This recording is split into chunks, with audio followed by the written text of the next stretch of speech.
உட்கார்ந்து இருக்காரு புத்தன். வரான் ஒருத்தன், யாரா இங்க புத்தன்னு கேட்டான். இப்படி கேட்க கூடாது தானே, யாரா புத்தன்னா. எல்லாருமே அப்படியே ஸ்டக் ஆயிட்டாங்க, ஸ்டன் ஆயிட்டாங்க. கேக்குறல்ல யாரா புத்தன்னா.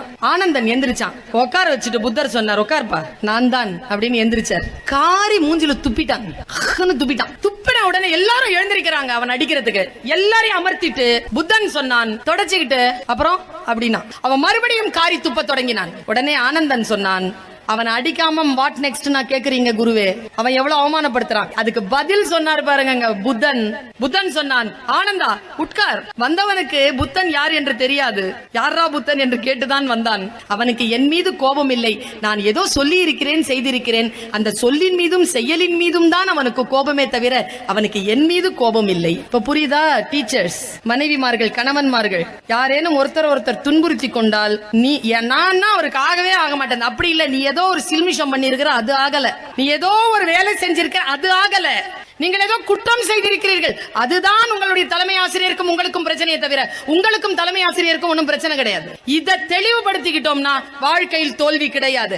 போனவன் அழுது திரும்பி அடுத்த நாள் வந்தான், வந்து மன்னிப்பு கேட்டான். உங்கள் கருத்தின் மீது தானே எனக்கு கோபம், நான் அந்த கருத்தை தானே எதிர்த்திருக்க வேண்டும், நான் உங்களை துன்புறுத்தி விட்டேனே அழுறான். நான் என்ன செய்ய வேண்டும் தோழனேன்னு கேட்டார் புத்தர். என்னை மன்னித்து விடு புத்தா, என்னை மன்னித்து விடுனா. இப்ப புத்தன் என்ன செய்யணும் சார்? புத்தன் என்ன செய்யணும்? மன்னிக்கணும் தானே.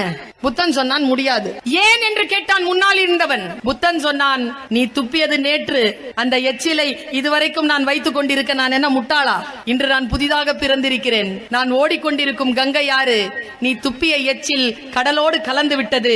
இதோ நான் புதிதாக ஓடிக்கொண்டிருக்கிறேன், இதுவும் கடந்து போகும் என்று சொன்னான். வருத்தங்களையும் ஆபாசங்களையும் வைத்துக் கொண்டு நாம் நாட்களை கழிக்காமல் அந்த வினாடியில் அதற்கான விஷயங்களை துறந்து அடுத்த விஷயத்திற்கு போய் ஃப்ரெஷ் ஆகிறது இருக்குல்ல.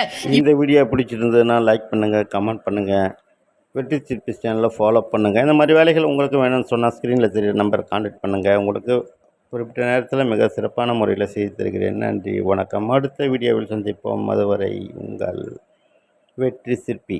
ஒரு தப்பு பண்ணிட்டு ஐயோ நான் தப்பு பண்ணிட்டேன்னு மனசார வருத்தப்படுறாங்கல்ல, அவங்க திருந்திடுவாங்க. ஆனா செஞ்ச தப்ப நியாயப்படுத்துறாங்க பாருங்க, அவங்க ஒரு நாளும் திருந்த மாட்டாங்க. அவங்க கிட்ட போய் நியாயத்தை கேட்டா அவங்களுக்கு சாதகமான காரணத்தை சொல்லுவாங்க. இந்த மாதிரி ஆளுங்க கிட்ட இருந்து அமைதியா விலகி போயிடுறது நல்லது. இல்லனா நான் தப்பு பண்ணதுக்கே காரணம் நீங்க தான் பழைய தூக்கி மொத்தமா உங்க தலையில போட்டுருவாங்க.